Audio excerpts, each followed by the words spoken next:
Hukba Klane Rongno, Katal Hukbani Tangsebe Gadal Rui, Botai Taimong Bang Dinawatini, Kilawo Hukba Klane Rongno Manikini, Bagzaka. Killa Hukba Bokaste Habanok Buskango Shangsazak, Pandawo Hukba, Tai Hukba Hamkrai Beding Paisingti, MSME Tangbatango, Korok Bazi Hukba Klane Rongno, Mini Power Tiller Yaparidika, Haste Bidan Shobane Kupang, Rampodo Jomatia.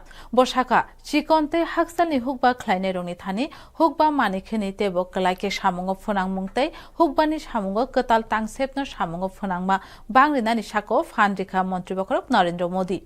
Abuni Sukang, Atrobola Hatiwa, Kok Nui Rizak, Nisini Rasai Rang Sabai, Tangza Kai Nizisa, Market Stolpo, Fiogudika Kupang, Rampodo Jomatia. কিল্লা ব্লকের আন্ডারে 50টি গ্রাস weeder বলা যেতে পারে। বিশেষ করে এটা power tiller হলেও একটু ছোট মাপের। এটা হচ্ছে শুকনা জায়গাতে পাতা খেতি করার জন্য, অর্থাৎ সবজি করার জন্য এই পাওয়ার উইডার আমরা বিনা পয়সায়, অর্থাৎ একটা 65,000 টাকা দামি এটাকে মুক্তি হিসাবে, মানে ফ্রিতে 50 জন বেনিফিশিয়ারিকে কৃষককে দেওয়া হয়েছে।